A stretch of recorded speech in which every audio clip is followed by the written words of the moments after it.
Hogstye.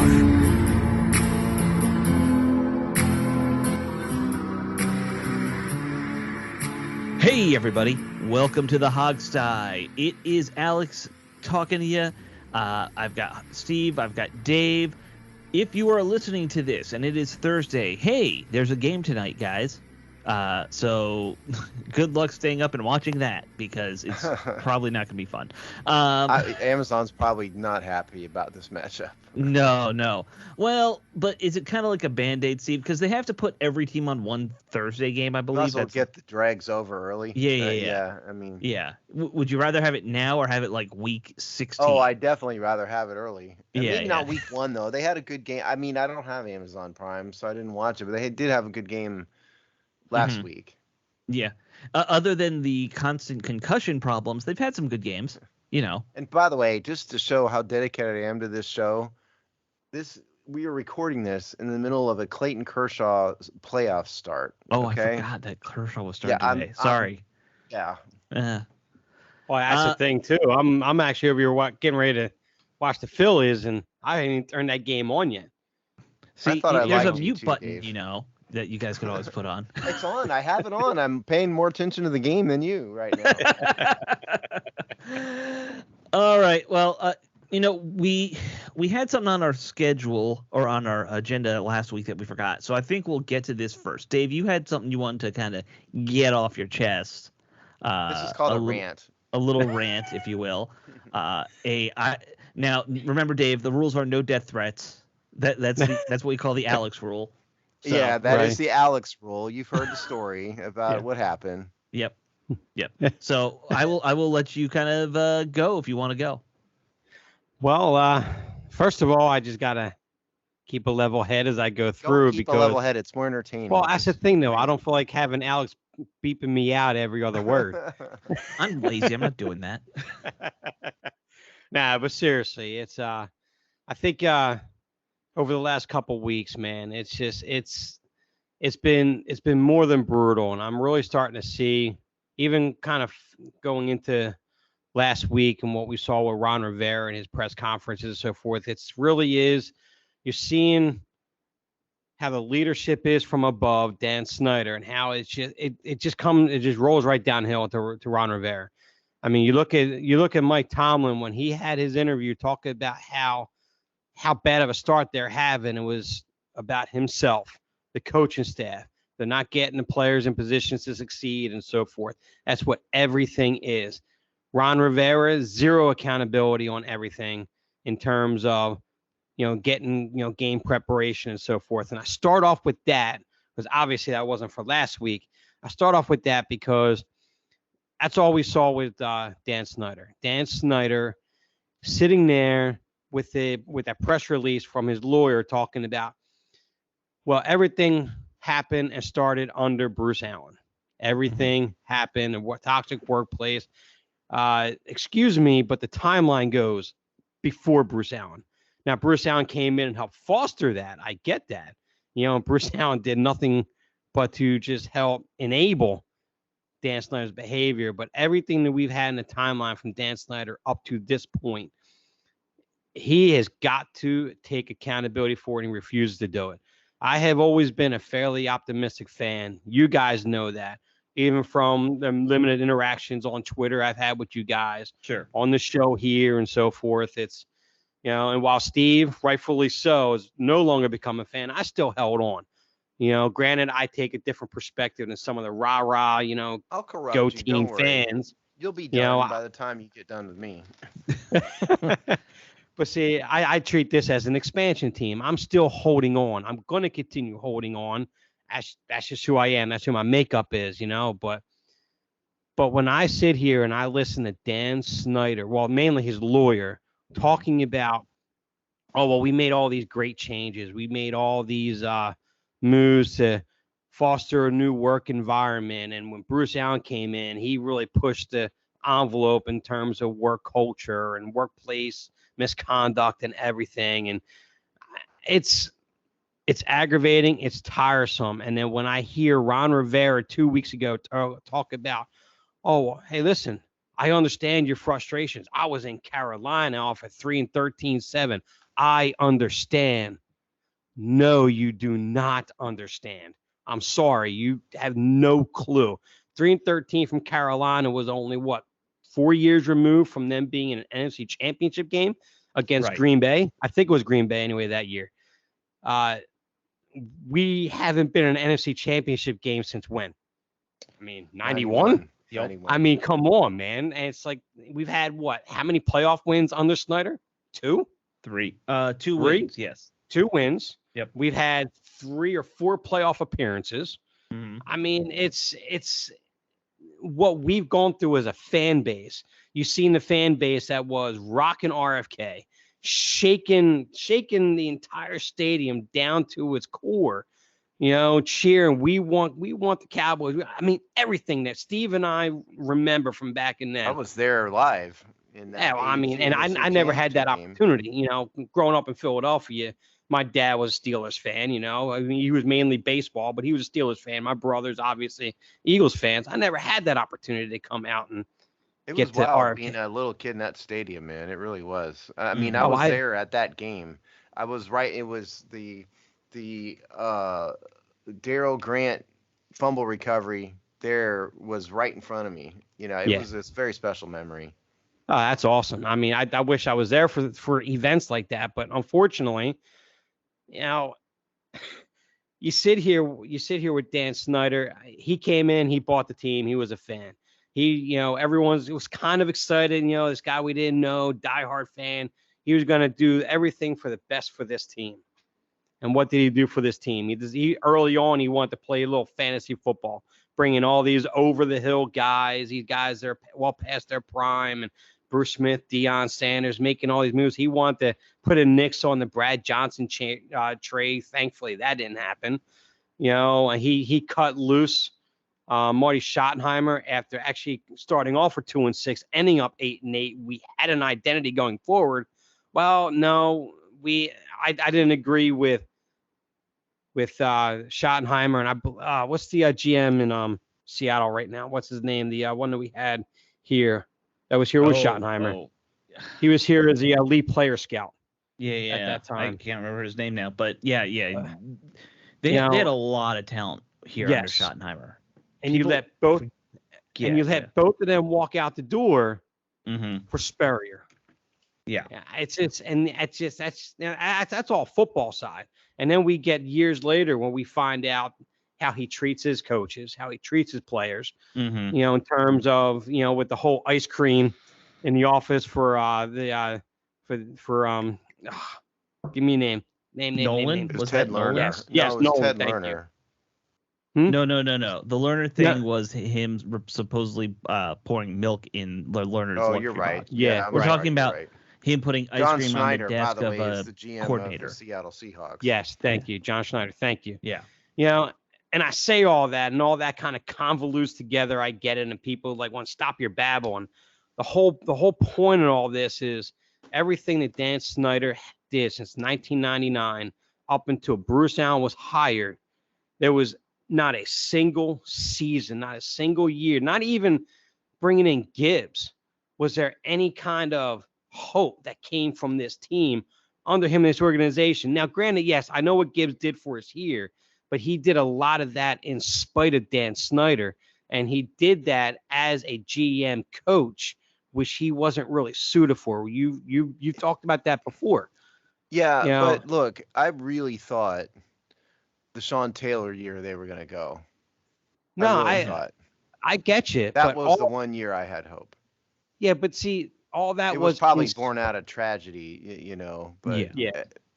But all that was in spite of Dan Snyder. Yeah, so I mean, kind of the genesis, I think, of the immediate root of your problem, of your issue last week was Ron Rivera kind of dodging responsibility, basically. Yes. And I agree there, and it's kind of odd because he has a reputation of being this almost kind of military guy, which is why Dave and I liked him, in the beginning, of personal responsibility. He's going to be out front. He's a strong leader type. And it's weird. I don't know if it's his cancer. I don't know if it's just the curse of Washington. It's just where football careers come to die. It ended him, turned him into a different person. But it was very weird. to see him dodge that and just go, we're going to try to get there. It's the quarterback's fault. I was that part. I was very disappointed in him in that regard, particularly if I was a fan. That would really irritate me. And in terms of your larger point, Dave, I mean, we've said this a million times. It's leadership starts at the top, always. We know that from being in the military. The organization, the tone, the character, and the performance of the organization always starts from the top. I've written more than one column talking about, look at other teams, the Steelers, who they'll turn it around quickly because they're the Steelers, the Patriots, the Lakers, the Yankees under Steinbrenner, the Lakers not maybe now, but under Jack Kent Cook or the help me, the guy who died. Buss. But thank you, Jerry Buss. I mean, those are people who know how to lead, they know how to win. Dan Snyder never did. It was always all about him. He's just it's a part of what's really turned me off to this team as a franchise. Is I can't, like Dave, I'm proud of you for separating it, and I wish I could, because separating the on field and the off. I can't do it. I do not. People who know me know I do not suffer fools at all. It's probably a character flaw of me and mine. I do not suffer fools, and I just can't do it anymore. I'm just not going to put up with it. I'd rather not have a team. Because the totality of everything that has gone on with this franchise is pathetic. And I think Ron Rivera has basically been corrupted by it since he's been here. And I know this week, I know in our comment section, they're all calling for his head, and I'm assuming they are on Twitter too. And I don't blame you. It's not calling for his head. I think people are resigned to the fact that this is not going to work out. Because it's not going to happen. Hopefully everybody knows they're not going to fire him right now. Maybe after the season, but it's impossible. And even if they did, understand, John Snyder ain't coming back here. No. I think Sean Payton ain't coming here. You can't find real decent, high performing coaches and GMs to want to come to a total train wreck. Yeah, I agree 100%. I think the problem with Rivera is, and for all the work that he's done in behind the scenes too, and so forth, and what he's done for equality for women on the staff as well, and it's. I think right now they were so concerned about going when he came from transition from Redskins into this new era and changing the culture and what people label as a woke PC time frame and so forth. I think he has participated in some regard. I get that, but I think the problem I think he's had himself so engrossed in terms of trying to spread himself equally over every aspect of this team, changing the culture, putting together a staff, and a leadership program for minority groups and so forth, which is all great. I think it's fantastic. He's doing all that, but he's spread himself out so thin. I think that when it comes to the football side of everything, it's almost like, you kind of see it in his face. He's just resigned to, it is what it is. There's nothing I can do about it. And then when he's constantly getting berated by the media, rightfully so, and the fans are just impatient, and that's more than rightfully so. And he has no idea what we've gone through under that owner, and that's another thing that bothered me when he said that, hey, listen, you need patience. I get it. We've had patience for 30 years, dude. Thanks. It's insane, and I'll put it to you this way. When I was sitting and watching the Dallas game, and, in normal circumstances, 5, 10, 15 years, my wife is telling me, Woody, cool it with the language. Calm down. Stop yelling at the TV. I've had that happen too. Right. I sit there and I watch the game, and all I'm doing is sitting there going, whatever. Okay. Yeah, that's what I do. That's why I've admitted that I'm not a fan. I don't want to mess the show up or anything, but I've been watching these games for the past 2 years going, there's been games when I've been rooting against Washington. Mm-hmm. I was this last week. I mean, for some reason, the Titans caught my eye a little bit, and I was like, oh, it'd be cool for the Titans. I mean, I don't really want that. I wish they were still, but it's like it's just, it beats you down, and I don't like it when players, and there's been more than one of them that has said that here in Washington, when players say, just don't, if you're not rooting for us now, don't root for us when we win. And well, It drives none of me you nuts, yeah. people, we've been doing this longer than you've been alive. And then when you leave the team, we're still here. Yeah, that's right. And so just the whole thing irritates me. And I think you do have a point with Ron, and it being spread too thin. I'd add to that two things. One, he also had cancer. He was being is people. I mean, I've not been through that, but I know people. And he did an amazing job that year dealing with that, and still he did. up on that team. Absolutely. That is mentally. I mean, that's a full-time job all by itself. And the other thing is, irrespective of him being spread thin, he's done an absolutely atrocious job as GM. I mean, horrible job as GM. There. I mean, he shouldn't be picking players. I don't know if it's him or they just have bad scouts or what, but especially his free agency has just been god awful, and the drafts haven't been much better. Right. So basically, to kind of sum it up with all this, I know I've taken way too much time with all this, and a lot of it is kind of just a bunch of jumbled mess thrown all together, and people probably tell me to shut up. I get it. We like rants, so Dave, on this show. Yeah, right. We're rant. Yeah. Right. But to sum it up, Dan Snyder pushing the blame on anyone, I don't think so. You head this ship. You bought this team. And if for some reason, let's just say for argument's sake, it happened under Bruce Allen, well, after the first couple of years, you should have stopped that. You should have stepped up and said, well, listen, we can't have this. The women here, the cheerleaders, this, that, he's everything. A part of it, Dave. I know that. I'm just saying for doing it. No, I know. I'm just saying for argument's sake. A real leader and a real man would have stood up and said it. Mm-hmm. But he's not. He's a pathetic coward. And please, credentials for training camp. And he still didn't do that even. So let's just say the lawyer's right. It was all Bruce Allen. Then where were you for 10 years? Mm-hmm. When all this was happening, where were you? You were enjoying yourself playing putt-putt in the hallway with Bruce Allen, while you're while you were telling guys that wouldn't call you Mr. Snyder, to go kick rocks somewhere. I mean, come on. That's ridiculous. That's no leader. And I like to, for those, I want to put a plug in for It's Just Business. Alex was the substitute host, and I was kind of proud of what we did. We went and did a very deep dive, 45-minute long deep dive into the letter that was released by Dan Snyder's lawyers at Hell Night. So if you want to hear about it better than anywhere else, listen to that. It's out this week. Yeah. It's already out. I will say I've heard a few very good people like seasoned attorneys also go on the radio, but even then they only get like a 10-minute thing on their normal radio show. We went 45 minutes strong talking about it. Yeah. So we're not going to talk about it all here. Much again. And Dave kind of, I'm glad we gave you a chance to kind of recap your feelings on the whole thing, because that was a big story, obviously, last week. Right. Yeah. Yeah. The thing that upsets me at this point is just seeing Rivera kind of, and I know he's saying he didn't mean to do it, but he did throw Wentz under the bus this week. When he came out and was asked why the other teams in the NFC are doing better, and he said quarterback, and then he had to clarify, they've had more time, they're quarterbacks, but not the Giants. Daniel Jones has not had more time in that offense. He's had less time in that offense. So that ain't it.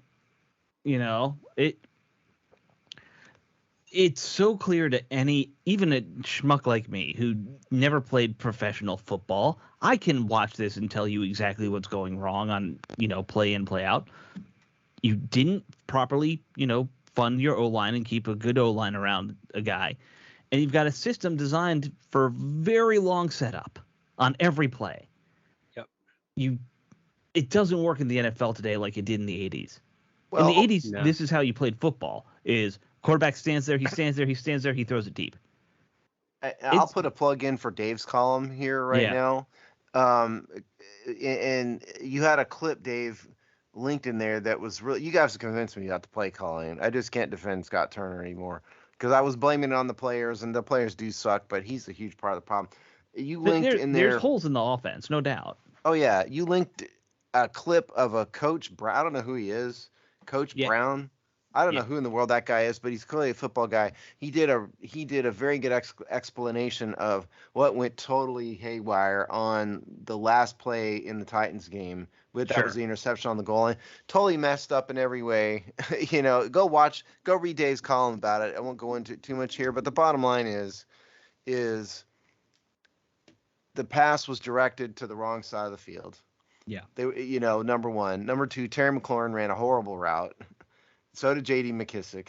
And then they just totally, they were overloaded. The defense was overloaded on Washington's left side, and that's right where they threw the ball. Wentz totally ignored the open guy in the end zone on the other side of the field. I mean, it was terrible play calling, terrible play by Wentz, terrible play by Terry McLaurin, all around just horrible. And that, who is that guy, Dave? Do you know?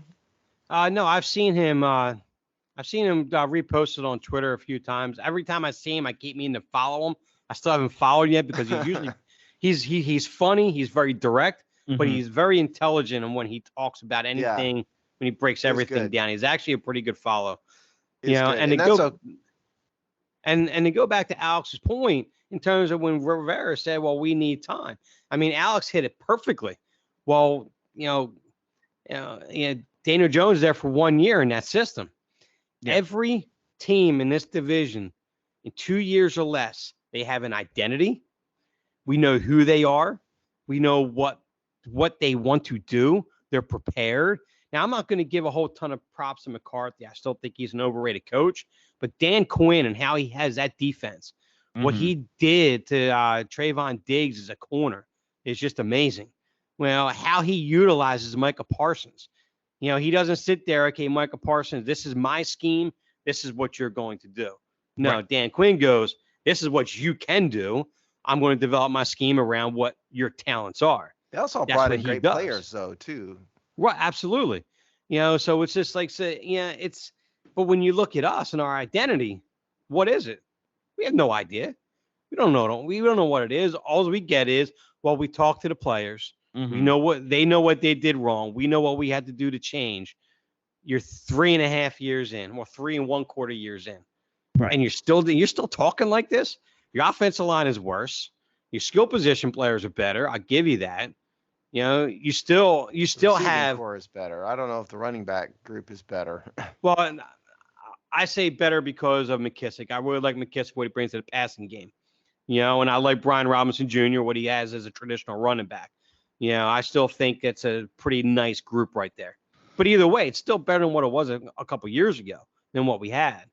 Yeah. And when you go on defense, it's a bunch of square pegs, round holes on the most part, especially on the linebacking core. In fact, this past game was the only game really that Holcomb really looked good. And why is that? Because he went against a traditional running team with Derrick Henry. They had no real pass threats for our running back. So there was no threats there at all. So Holcomb looked good. He had 14 tackles, I think, in that game. 15, 12, 14 I believe is the total. Yeah. 15, okay. 16, actually. We'll go over that in a minute. Okay. Right. So it's like, of course, he's going to look good in that when he goes against Tennessee. Absolutely. But how many teams are like Tennessee, or how many teams are like, Kansas City with their running backs? There's more the Kansas City side than the Tennessee Titans side out there. Yeah, if you want to win there's anyway. Not many power feature back type teams left. Nope. Not what the NFL is. It's a lot of speed and exotic run looks, which the Cole Holcombs of the world, I know he's trying, but it's not. He's always going to struggle against that because it's made to beat linebackers. And just like what Steve said in the past, he's outplayed his draft position. I give him kudos on that. He's done well. It's a good career. But he's a jag, just like what Steve says. He's a jag. Certainly anytime you're a fifth-round pick, and you have a career, you've outplayed your draft status. And I do applaud him. He's a starter, but he's not. Great. And you know what? In all likelihood, he's got another 3-4 years left in the NFL as what he is. Absolutely. Right. Yeah. Yeah. So. And then you have the benching of William Jackson III now. Yeah. We'll talk about that too. Yeah. Yes. So in terms of the Titan game, I do want to point out a couple numbers here. Sure. So we'll start on offense. Carson Wentz, 25 for 38, 359 yards. Quarterback rating of 102.9. Total team rushing, including Carson Wentz's 15 yards, 17 for 43. So the running backs combined were 12 for 28. Yeah. And then receiving De'Ami Brown, 105 yards and 2 catches. I'm just looking at a thing. 12 for 28 is not good even in like the Arena Football League at this point. No, it's not good for any team. Terry McLaurin, 5 for 76, which sounds good, but long of 34. So you bear that in mind. So on offense, the reason why I wanted to say those numbers in particular is that I thought that we saw a little bit too of F it, throw it deep from Wentz last week. Sure. And I get that he's Mr. Downfield and all that, but that doesn't mean you should do that in a non-judicious fashion.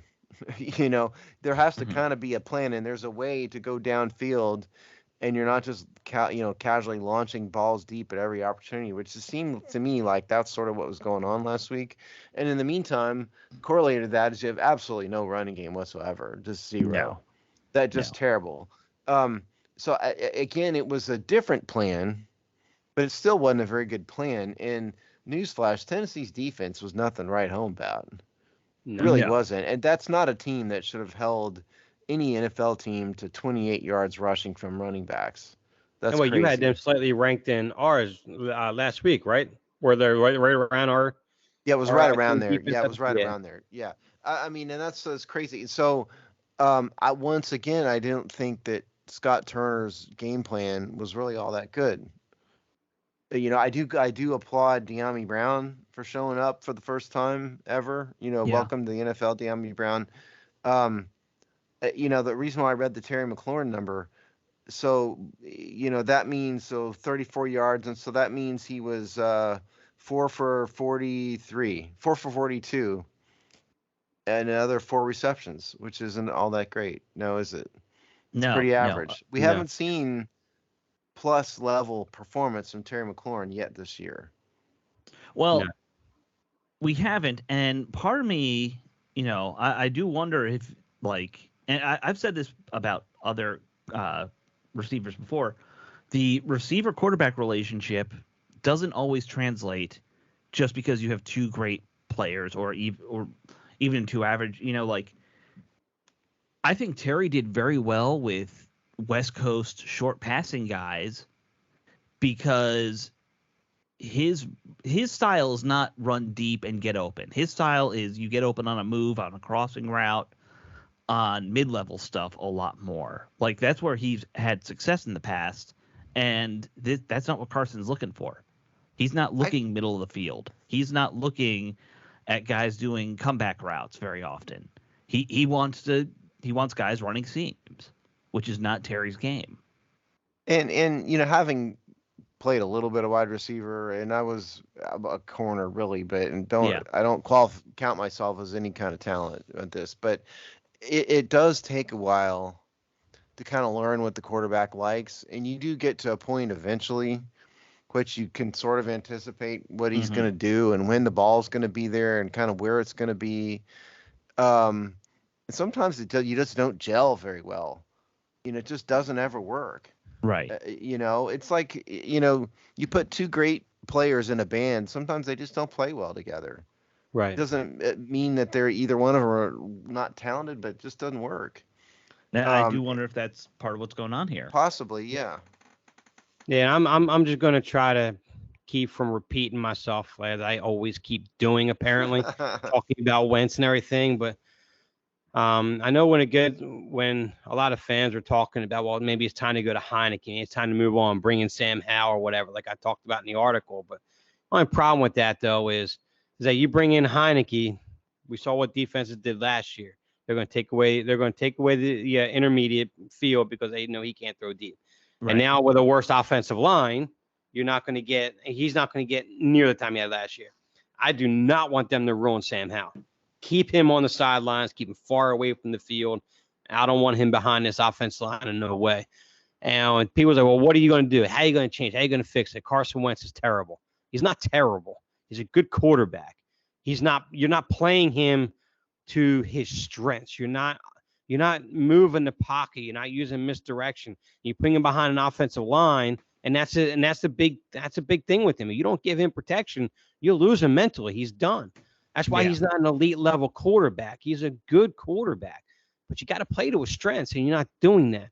That's why when I alluded to the article, it was like maybe the only real change here that could probably get a spark is get rid of Scott Turner and bring in an offensive coordinator that might do something a little bit different. I mean, we see that with teams every now and then. You bring in a different offensive coordinator, they tweak it enough, and they play a little more. They're not going to do that week 6, though. And in terms of the quarterback change, I mean, putting Taylor Heineke in is like taking a Tylenol to, when when you have the flu and all you're doing is masking a fever. You're not solving the problem. The real problem is the offensive line is a total train wreck. Right. I mean, it's an absolute train. This is one of the worst. I mean, I'm trying not to be hyperbolic, but I mean, it's one of the worst offensive lines Washington's ever had. No, you're absolutely right. It's just terrible. I mean, not one of those guys. And granted, they lost Chase Roullier. Okay, fine. I mean, but if you just think about where they were a couple years ago to where they are now, they had a probable Hall of Famer at left tackle, a guy who's at least be competitive for the Hall of Fame. You had a perennial Pro Bowler at right guard, and you had a quality center. Yeah. And now every single one of those guys are gone. I mean, and replaced with a bunch of like Andrew Norwell. Holy Christ, was he bad? I mean, there were times when like he's just getting like pushed back like it was me out there. Well, you see that video? Completely, maybe, I don't know. I mean, there were plays when his footwork was just not even in the ballpark. He was standing upright and got bowled over. Yeah, I mean, I don't know yes, that happened and just horrible. And only Ron Rivera is 100% responsible for that. I'm sorry. Maybe Brandon Scherf wanted to leave and you can't stop him. You can't kidnap the man. But, I mean, God almighty. I mean, maybe at some point you need to put some more draft resources into things like guards and tackles. I mean, Sam Cosmi, he's been okay. Not great.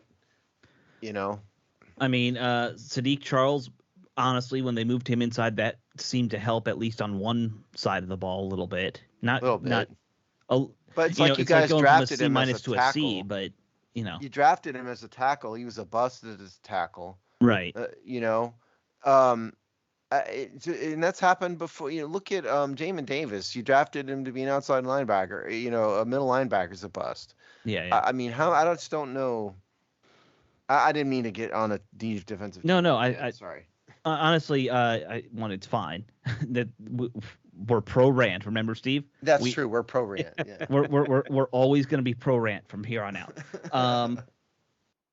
The Norwell thing, it was bad. And I'm assuming, Dave, that's what you're talking about. That shot of him just like at the snap, he stands upright, which flat foot. Yeah, flat-footed, upright. He might have had a slight hunch. And what is the thing everyone's learned since, I don't know, you're 6 years old, first learning football? The low man wins, right? Yep. Guess who's not the low man in this situation? Not Andrew Norwell, standing there like a statue. No. Maybe he's got bad knees, and he just needs to stand up every once in a while. That's what happens to me. I'm 39 now. That's bad knees. And that's why, that's why I mentioned Tomlin like I did, because he took full accountability for everything in terms of that roster and where they're at and everything. And I'm sorry, but Ron Rivera just has not done that. I have not heard him at all talk about, well, you know what?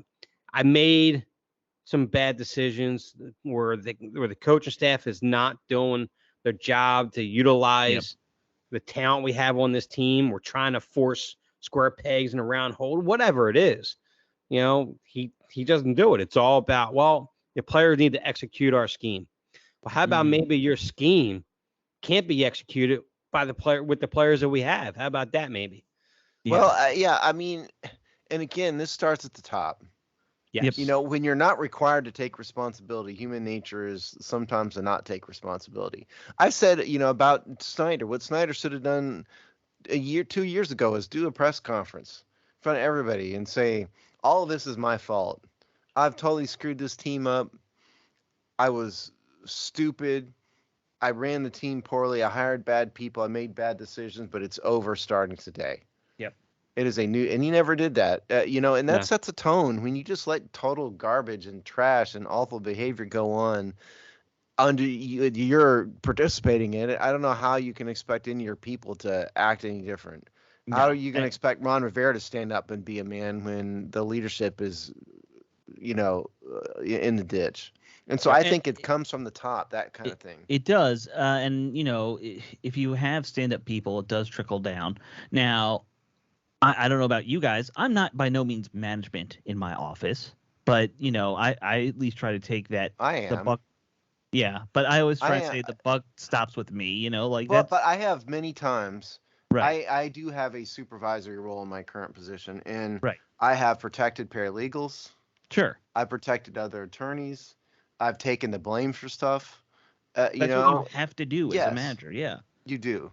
Yeah. Absolutely. Right. And what did we see from Ron Rivera? Oh, it was the quarterback's problem. And that's the same thing Jay Gruden did to Robert Griffin, by the way, you know, in 2000, what was it, 13? Yeah, Griffin was talking a lot about that. I know he was, but that's when you tell Griffin to shut up. Yeah. Homicide say, you shut up. You don't tell the media, well, Griffin has this problem and that problem. And, you know, we've seen that in Washington over and over again. And I'm telling you, I just think it's bad. It's a bad culture at its core. And you guys can talk about Jason Wright all you want. Right. At the end of the day, he's a business guy. He's on the business side. It has nothing to do with the football side whatsoever. Yeah. Oh, you're right about that. It's just when I made that call last week, it was just who is the best person in terms I'm of. I'm not here to debate your. I mean, I know that. It's just it just talks to the state of this franchise and where they're at. But right now, it's just a good person was the issue. No. Yeah, exactly. That's exactly right. They need to to be honest with you, a better job. And to be honest with you, who are they going to bring in? I mean, they can't bring anyone in. When Goodall was having the interview about maybe one or two possible London teams, I'm thinking, well, you know what? Dan Snyder likes London so much. Instead of opening two teams over there, just move Washington over there, open up another team over there, and give us an expansion team here. I'd be more than happy with that. I won't be surprised if it happens. I'll be very honest. That thought has crossed my mind a few times now that they can't get a stadium deal done in D.C. because no one wants to work with him. It's funny you say that. It's funny you say that. Didn't mean to interrupt you. It's funny you say it because it's exactly what I told a buddy of mine at work yesterday about that. Exactly what you said. They can't get a stadium deal done. You know, the league is tired of them, so just hide them over there. They already have a stadium over there. Push them over there.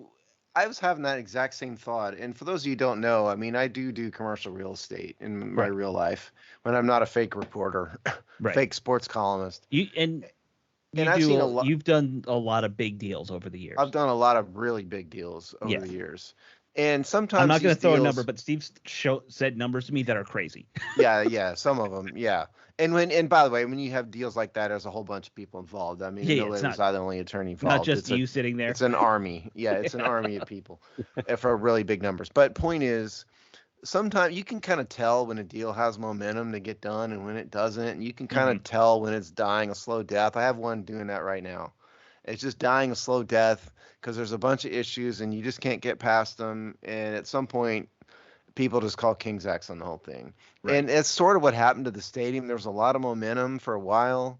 And then everybody realized it was Dan Snyder and said, holy cow, we can't work with this guy. And it kind of died. And it just sort of, people stopped talking about it. It feels like there's no momentum to get it done. Every state, every local government kind of disavowed him. Yep. And I do think you guys are right in saying that it just may be that Dan Snyder individually cannot do it. Can't. So what's the long-term play? I mean, he's a DC native. Does he want to move? Probably not. Well, you say he's a DC native, but he spent years living in London with his father. His father, really? I didn't know that. His father was a reporter and was transferred to the London bureau of. I don't remember if it was the Times or so it was not the Post. I know that, but he worked for one of the papers, and they lived in London for years. See, the thing about, I think I might have written a column about this or did an IGB segment or something. I can't remember. But thing about football in Europe is you kind of have to have a division. Right. Yeah. You can't just have like the Seattle Seahawks go to London. No. It's just way too unfair and, non-competitive. You kind of have to have London, Paris, Frankfurt, and Madrid or something, and let them play it out. And then you can kind of arrange the interconference travel stuff a little bit on bye weeks and stuff. So you can't just throw a team in London. So there's a bigger play, and the NFL does not have the fan base in Europe for that. I don't think. Right now. You would need a minimum of 2 teams. Ideally, you're right. I think you need 4. I think you need 4. Well, you say 4, but think about it also that if they go to Europe, they're going to have to expand. They're not just going to relocate 4 teams. That's why they haven't done it. That's what I'm saying. I mean, it's a lot in the expansion. They have a talent pool problem. Right. They have an audience problem. I mean, it costs money to do that, and it's there's a lot of problems. If they go to Europe, you'd probably be talking about going to 40 teams. Because I don't think there's any American city, like pick one, San Antonio or Salt Lake City or something, that really want Dan Snyder rolling into town. No, not after this one's public that hard up. Mistreatment of women stuff. No, I mean, I would have thought maybe without that, but without that, he probably has a stadium deal done by now with Virginia. I think it would have been done last year by now. And again, I mean, it takes a couple years to do this. Yeah, you can't just the construction's going to take 2 years. The putting together a deal could take a couple years. I mean, they're getting to the point. They still have time, but they are getting to the point where at some point it's got to be done. I mean, they're going to really truly start running out of time if they don't get it done next year. Then they really do have a problem. And I have not pulled this. I need to pull the deed to the FedEx Field site because Rick Snyder told me, it might have been offline, I can't remember, but he told me there's a reverter in the deed, meaning that title goes back to Prince George's County, and I have not read the deed, and so I will pull that and go look it up. But point is, they'd have to negotiate. Mixed things about that too. Well, either way, no matter what, they'd have to negotiate a little bit with Prince George's County to get it, but they could end up having to do that. Yeah, they're not going to get any money. I can guarantee you that. No, but they could keep playing in FedEx probably with some negotiation a little bit here and there if they had to for a few couple years. Right. All right. I guess we should talk about this game that's coming on today for most of the folks listening. Get excited, folks. Yeah. It's the matchup of the century. I mean, what is it, the 30th and the 31st worst teams, or is it 31st, 32nd at this point? I honestly am not 100% sure. Is Houston more of a train wreck at this point? I don't know. Yeah, Houston's more of a train wreck. I mean, the Bears have 2 wins. Right. Now, there's other teams out there. The Steelers are at 1 win. Houston's at 1-3-1. The Raiders really suck. The Lions, who's their 1 victory against the Lions? Yeah. Oh, wow. Yeah. I know the tough opponent. So here's my thought about the Bears, since we have to preview it. Yes. Understand what the Bears are. They have a bad quarterback. They're the worst passing team in the NFL by many statistical measures. They are a pretty good running team. They have 2 guys who can play. Specifically, Khalil Herbert is averaging 5.9 yards per carry this year. And David Montgomery, who's probably the more traditional guy, name everybody knows, he's not having as good a season, 3.8 yards per carry. But Khalil Herbert, as a team, that's – and I got to give one stat before I forget. Would anybody care to guess what team has the lowest scoring percentage in the NFL? And what scoring percentage is percentage of drives ending in an offensive score. I'm just going to say it's probably Washington. It is, in fact, Washington. Yeah. And it's not close. Usually if it's a bad stat, Steve's going to give us it's Washington. I was surprised that it was this bad. So Washington is at 22.2%. This is courtesy of ProFootballReference.com. Right. It has this. The next team up is the Colts at 26%. So they are 4 percentage points lower than every other team. And the top of the heap for the record are the Raiders at 53%, and then the Chiefs at 50%. The Bears are in the middle at 36.5%. So that doesn't bode well, honestly. No, it does not bode well. But no. Point is, what does Washington's game plan here need to be on defense? Stop Khalil Herbert, force Justin Fields to beat you. They do have some good receivers. Right. Equinemius St. Brown is a big dude, good player. Mm-hmm. But all the same, when you got Justin Fields out there, take advantage of it. He sucks. Make him beat you with this arm. Yeah, so that's my defensive game plan in a nutshell. And we should mention, since we're saying you got to stop the run, that does mean you have to account for Fields too, because he is. Oh yeah, absolutely. Yeah, he is able to run. He's got 194 yards so far this year, which is not earth-shattering, but it's a decent contribution to the running game. It's the only thing that makes him remotely tolerable if I was a Bears coach. Yeah. I will say this, even though he's not having a good passing season statistically, he still has a very nice, passing technique there. Like that ball can come off his hand pretty well. You not can't, that that's done him any good. No, it hasn't done him any good this year. It looks good. Yeah, he throws a nice spiral. Time, that's all. And Etzel looked like a good car. Actually, I think he probably would have thrived under Kyle Shanahan, to be honest with you. I think he kind of fits the mold of what Shanahan does, but other than that, he hasn't been all that. These all these Ohio State quarterbacks all stink in the NFL. Has anybody noticed this? Dwayne Haskins, rest in peace. We know all about that. Justin Fields. Somebody named the last Ohio State quarterback that was truly a success in the NFL. You have to go way back. There's one name, I can't remember who it is, but there's like one great quarterback they've had. Yeah, I didn't mean for you to try to rattle off an answer. Not off the top of my head, I can't. Yeah. That might have been back in like 1960 or something, maybe. A long time ago. So Fields' numbers, since we're talking about Fields, 49 of 88, 55.7% completion percentage, 679 yards, 3 touchdowns, 4 interceptions, quarterback rating of 73.1. Mm-hmm. That's pretty awful. Yeah, not great. Not great at all. Looking at the rest of their offense, no one really stands out. I mean, like you mentioned St. Brown, but it's really number 11 Mooney who's their best receiver, right? Statistically. Yeah. So I don't know, man. I mean, but that's raw yardage. Yeah. I just think St. Brown is a dangerous one. I mean, he's humongous. He's like 6'5". Right. He's averaging over 18 yards per reception. Right. Mooney's the speed guy. He's the size guy. Yeah, he's had more receptions, more targets. I get it. Yeah. You guys pretty much covered all the angles for the players. I'm going to take a little bit of a different angle here because I actually think that this game is very winnable for Washington. I really think that they match up exceptionally well in most areas in terms, defense against their running game and our passing, our receivers against their defensive backs and so forth.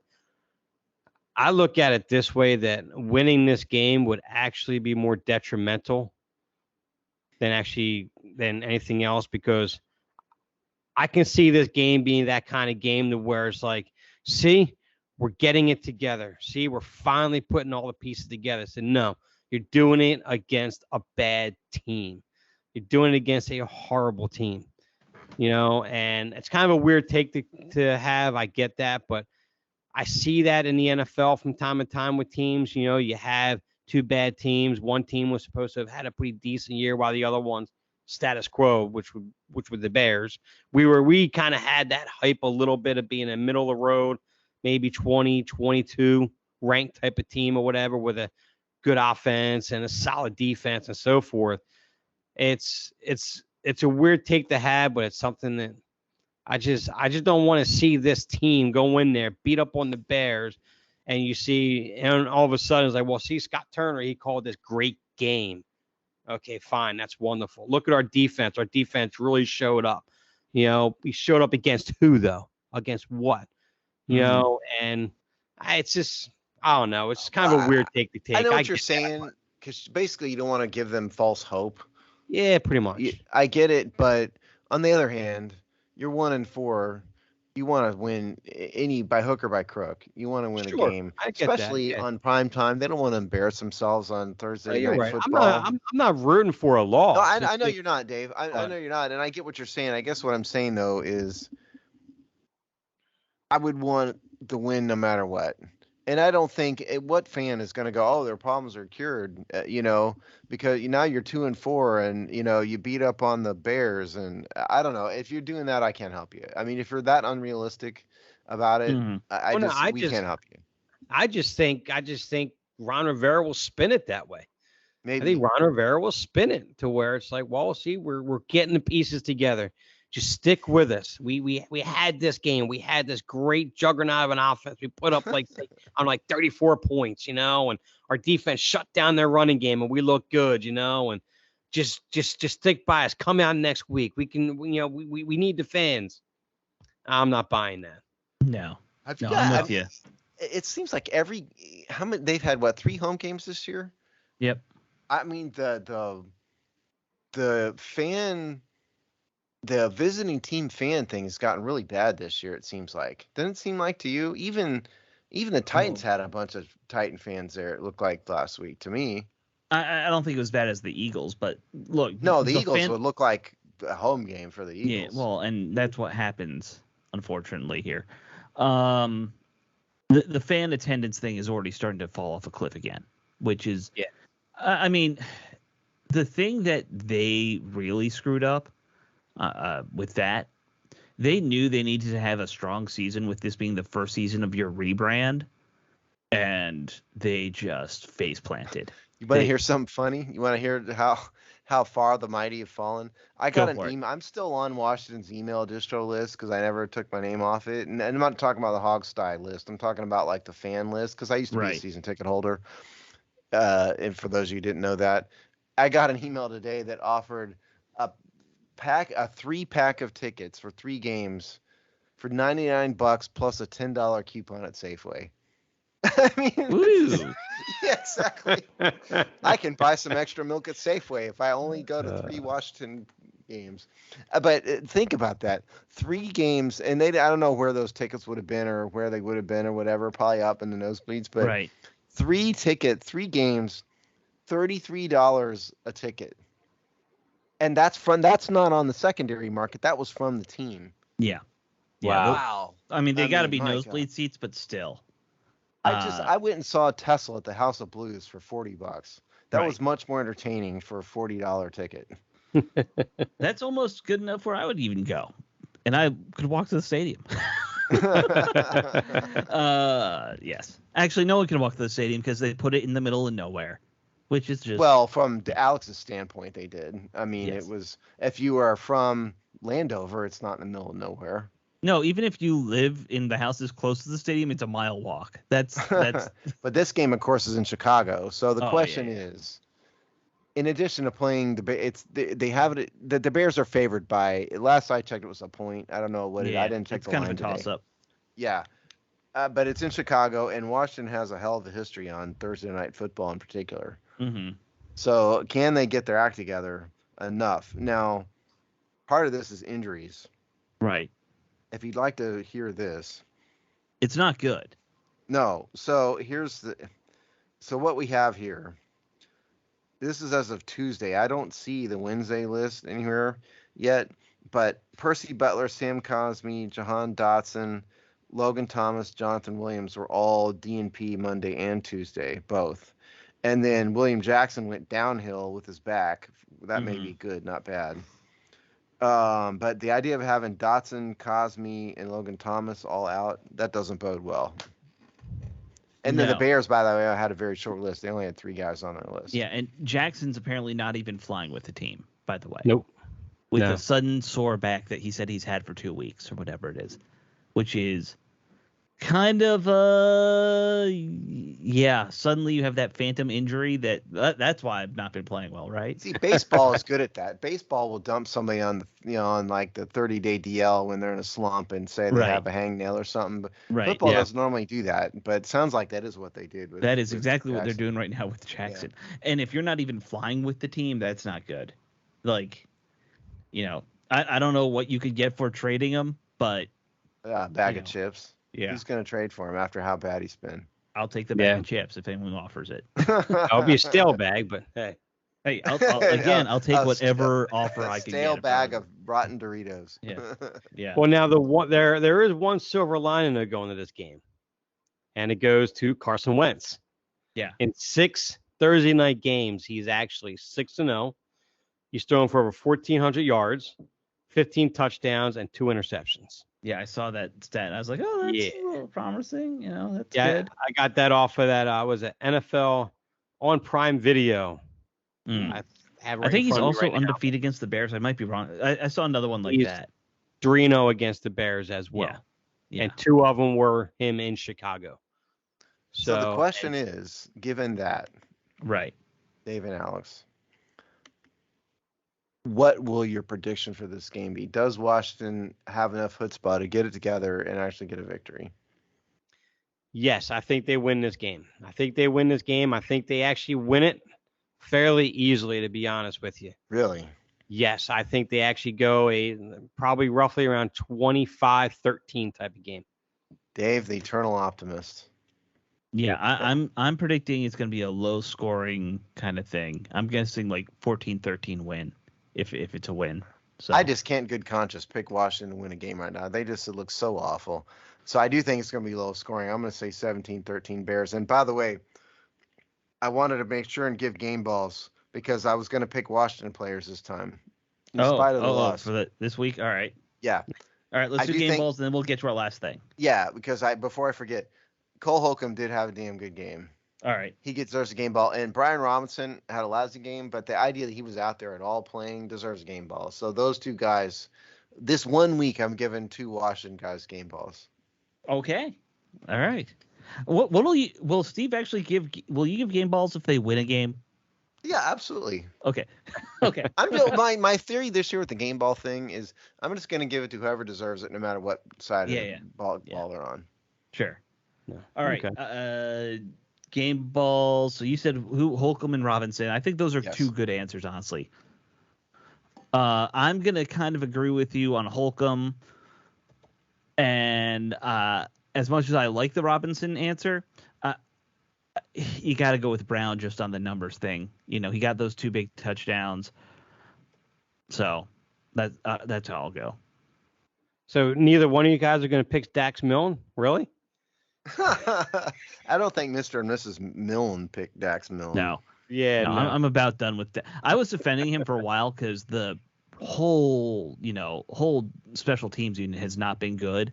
But there's a lot on him, too. They're not terrible. I did check out the numbers. They're kind of in the bottom middle. I mean, he's not horrible. He's just not doing anything noticeable. That's all. Sure. Well, I'm going to give for offense. Or defense, rather. I'm sorry. I'm going to give it to Montez Sweat. It was definitely his best game of the year. He was disruptive in the backfield and so forth. And and I have to grab this one name real quick because I'm going to pull a Steve on this one. Uh-oh. Oh, good. That interception by Long, against Wentz right there, bad read, bad everything, poor throw, bad routes, everything. That interception by Long was a really good read and recognition by him, and he dove for that. He maintained control as he came down. It was a very, very good interception.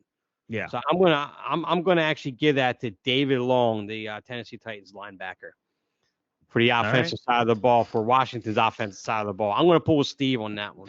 You just bring a tear to my eye, man. I'm rubbing off on you. I love it. And you know what? Right. And I've had enough praise of Wentz this year, and I still like Wentz. I don't blame everything on him, but you know what? That play was that pre-snap recognition was just horrible on his part. It was a bad throw, everything. So I got to throw him under the bus on that one. So I'm going to go a game ball that goes against Wentz, picking David Long. So Steve is fist pumping. I don't know. Did the Dodgers score a run, or are you just that happy? No, I was fist pumping at that. Clayton's actually he's picked a bad game to have a bad game in, unfortunately. Uh-oh. It's 3-3 though, so we're still, the good guys are still tied, but. All right. Our last topic we want to talk about, we had to touch on the whole Davante Adams thing. I got in a good argument with one of our former commenters. I don't think he comments on our threads anymore. Who's that? I'd have to look it up. But did I throw him out, or did he was just no? left? I think he left. Oh, okay. He was one of the smart ones, Steve. Oh, that's unfortunate because our commenters are a bunch of dummies now. They're a bunch of total idiots. We went from it's a different type of idiot. We went from a bunch of real left-wing idiots, and now we have a bunch of right-wing idiots, and neither one of them can stop talking about politics and stop talking, insulting people and everything. They're truly stupid. But Zeke on that note, because my mom likes to read all the articles I write, right? Yeah. So I when I share the articles, the one thing she said not too long ago was these guys that make these comments in there, they're not even talking about your article. What are they talking about? Yeah. I'm just like, Mom, they're idiots. And don't worry about it. the new guy is back, Alex. The real scumbag we had. Oh, okay. He's back, and I'm just waiting for a chance to kick him out again. It'll happen. You kind of almost enjoy it when you get to. But I don't pay nearly as much attention to it as I used to. I haven't read it in 3 months at least. Yeah, anyway. I know you have. I feel like an obligation to keep up with it enough to make sure that it's not totally out of control. Sure. All right, so Davante Adams. Let's talk Davante Adams. Obviously, I'm sure anyone who's listening to a show like this has seen the video of him pushing over. Everyone says camera guy. It doesn't look like a camera guy. It looks like he was holding a boom mic or something. Yeah, it looks like a boom mic to me. And that's not a camera stand he's holding, obviously.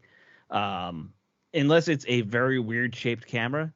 Or like a weird lens. Some AV equipment. Let's just go with that. Yes. Some guy who works for ESPN or whoever got shoved as he was trying to cross the path and the players leaving, and Davante Adams shoved him.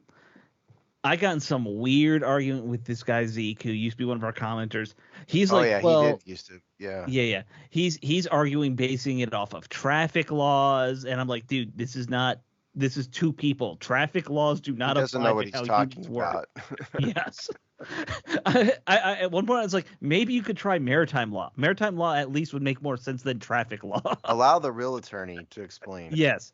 Well, and you can give the legal answer, but I will say from a normal how humans interact in the world, if you see somebody carrying something heavy, you typically defer to them to get to where they need to go before you go. Or how about not push a random stranger because you're mad? Right. How about that would also be in the legal side. It would be in the moral human side too. Don't shove some random person because you're mad about. Don't have a hissy fit. Yeah, basically. So Davante Adams has been charged with misdemeanor assault. Right. In local Kansas City by local Kansas City court system, meaning that you don't get charged with the city in city court unless it's minor. The cities don't prosecute felonies. It would go to the county. So what he's been charged with specifically is assault, which in the Kansas City ordinances is by an intentional overt act inflict bodily injury or cause an unlawful offensive contact. That is what he's been charged with. Mm-hmm. He's clearly guilty, clearly did it. This is an obvious case of simple assault and battery. Right. And what will probably happen with this, for a case like this, if Adams doesn't have a record, he's, doesn't have 8 criminal convictions to his name, they'll plead it out. He'll pay a fine. He'll go. You may have to do some like 1-day class, and then it'll be basically something. Yeah, and then it'll be a pocket dismissal, meaning they'll hang on to it for a while, and then it'll just be deferred and go away. That's probably what's going to happen. Now, this guy could sue him, right? But the fact of the matter is, he doesn't have a ton of damages. The guy fell. He got up. He's fine. Unless there was damage to the property. He wouldn't. Well, yeah, but that's not even his property though, so he doesn't really have a cause of action for that. When you have a big money defendant like that, you're going to claim stuff like intentional infliction of emotional distress and that kind of thing, and to try to force a settlement. Mm-hmm. They could do that. Yeah. But so that's Davante Adams. He's not, for you Raiders fans out there, if there's like one of you out there, he's not going anywhere. I mean, the NFL could probably suspend him. They probably should for that. I thought I saw for a something that game they or might two. be spending or fining him. Yeah, something. He Yeah. could lose a game or two maybe, but it's pretty minor in the world of criminal stuff. Yeah. That's my instinct. And look, he did it. He's guilty. You can He did it. be mad and not like that and think it's unfair to him. He did It's it. not unfair to him. No. Right. And we were talking about this before. It's very different from what happened with the Rams and Bobby Wagner basically sacking a vegan protester in the middle of the field. Well, not in the middle, but on the field, who was running on the field with a smoke bomb. Like that's and to simply explain the difference, the protester's not supposed to be there. Yeah, this guy is doing his job. But those are two very big things. Yes, but if you want to parse the legalities of it, sure. Yes, the guy was trespassing, so he ought to be charged with criminal trespassing. But Bobby Wagner did, in fact, commit another assault and battery on him. Sure. He did. I mean, Bobby Wagner, first of all, I thought the guy deserved it and, knocked the guy over. He deserved everything he got, so don't get me wrong. But from a legal perspective, he's standing there doing nothing on the sidelines, and then he decided to run over a dude. I mean, you could argue convincingly that is assault and battery, and you could further argue that given the fact that the guy was in pads and hit him direct, you could almost argue that it's a more serious charge than a simple misdemeanor assault. Sure. So I would actually be more worried about that one if I were Bobby Wagner than if I was Davante Adams. But and I know you haven't been a prosecutor for many, many years. No. Which one is more likely to be prosecuted in the end? Like it. The there's obviously trespassing. Look, neither of these cases are going to go to trial. Okay. No. This does, like the Davante Adams thing, just isn't. There's a video of it. Davante Adams doesn't want to spend a day in the Kansas City courtroom. That's never going to happen. Right. There's what the protester was doing on the field, though, is a bit of a red herring, I think, in terms of the legality of it. Yeah, the guy was a moron and, all of that, and he was trespassing, but that's sort of a separate issue from the idea that Bobby Wagner ran over him for no reason. He wasn't defending himself. He just thought this guy's an asshole and I'm going to run over him, basically. And so, and the guy was, the guy deserved it morally, but I'd actually be far more worried about if I was Bobby Wagner than if I was Davante Adams. Well, both ended up filing police reports. This one's already kind of sounded like it's going to be, he's been charged. I don't think we ever heard of Wagner getting charged. Well, that doesn't mean they don't have to charge him in 3 days. I know. It doesn't have to be done expediently, right? Yeah, I understand. And also, sometimes you get prosecutors who like to prosecute people with famous names because they can, don't forget DAs are elected officials, and sometimes they like to have that kind of notch on their bedpost. I imagine the DA for Kansas City prosecuting a rival, doesn't play hurt. Well. I know, that's what I'm saying. So I wouldn't be surprised if somebody tried to prosecute Bobby Wagner. I don't think either one of them. I don't think he deserves it, from a moral standpoint, but legally he might deserve it. No. Yeah, but as far as the Davante Adams, I know I've seen some comments of people saying, "Well, what's the real big deal? The guy shouldn't be pushing these pushing the charges against him like this and whatnot." And there was I saw one tweet of somebody saying, well, he worked sidelines before and, it's hectic. It's real busy, people crossing each other and everything. So, and I get that, you're in a work environment. You're constantly moving all over the place. It's stressful. There's a lot going on. You're focused on where you're going, not what's around you and all that. I get that. We've all been in those shoes. But the one angle you saw from Davante Adams, when he comes into him, you literally see his arms going out like he was shoving him down.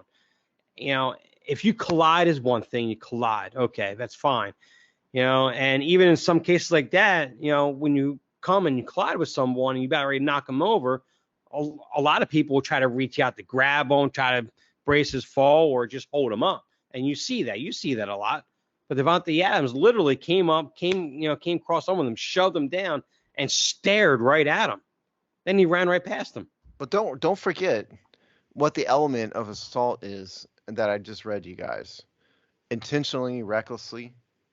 That's that was the predicate. And you're right. I think there's a difference between somebody just running into a cameraman, running into a cheerleader. It happens all the time. It's an accident. Sorry it happened, but there's no criminal intent there. Well, I don't care what any fan says, what any apologetic Raider fan says. Dave's 100% right. It was an intentional act. He intentionally shoved him, and that's when you get into the criminal part of it. Yeah.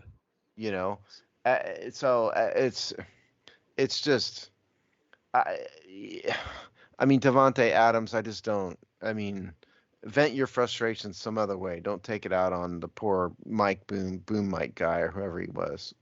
Right. Yeah. So yeah. And also, don't offend people doing that kind of stuff generally. I know that it just makes you look like a jerk, and don't. And it's the same with the Cleveland fans that are apologizing for Deshaun Watson. I mean, just good Lord. Well, that's a whole nother level. It's a whole nother level, and I'm not comparing the two because the Watson stuff was just slimy beyond all slimy. But point is, there's Cleveland Browns fans that are defending him. Yeah. I don't know how you can live with yourself and defend him. Yeah. Don't defend people accused of terrible things or people accused of just douchebag behavior. Right. And Davante Adams would probably have to do is go apologize to that guy and give him a game ball and write "whoops, sorry" on it. And he did say in his post game, I apologize. I was upset and a few other things.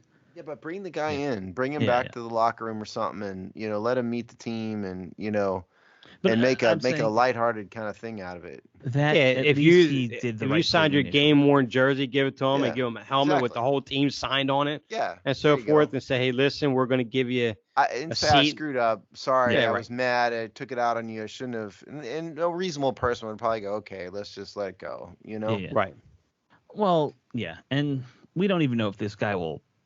Obviously he had to file a police report, but we don't know if he'll personally go after Adams for it. So we'll see. Well, again, I don't think there's really much of a civil claim to be had. No. I mean, because don't forget, the key to civil claims like that is damages. Right. He didn't have any damages. The equipment, even if it broke, belongs to ESPN. They're not going to waste, a lawsuit on a broken mic or whatever that thing was. No. They'll just tell the NFL, you need to give us money. Unless the guy broke his neck or something, which he doesn't appear to have any injuries, he doesn't have any damages. And the intentional affliction, emotional distress stuff just isn't going to fly in this situation. Right. So there's not going to be a real lawsuit. They may file one, but try to force a settlement. But I think the people in the Wagner case are more likely to file one just for PR reasons. Yeah, but again, also, I could foresee damages. Like, I don't know if that guy had any physical injuries. When you get run over by an NFL linebacker, he's now claiming he had a concussion. By the way, well, and if there is, then there's some damages. Right. Now, I wouldn't be surprised because you saw Wagner take his helmet and drop it down to the side. Yeah, I know. It was a brutal hit. It was an impressive hit. I loved it. I did too. I thought it was great.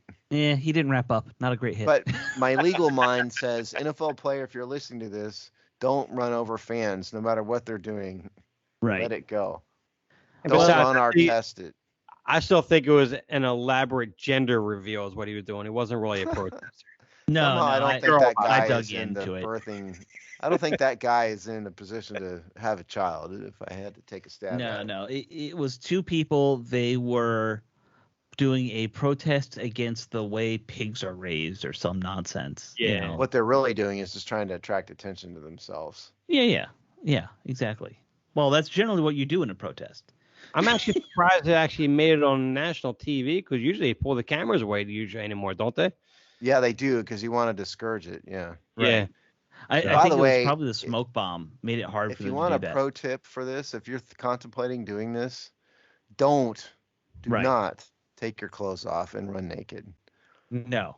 Because jurisdictions have in recent years started to charge people with indecent exposure type charges, and you have gotten themselves on state sex crime lists because of this. So whatever point you're trying to make, that is certainly not worth it. Also, I would just say, don't run onto sports fields. As a general construct, yeah, don't. I mean, look, I love protesting, but people in sports venues don't care. Sports fans are the least passionate political people in the world. You're going after a bad audience there. So that would be. And the other freaking thing, don't do.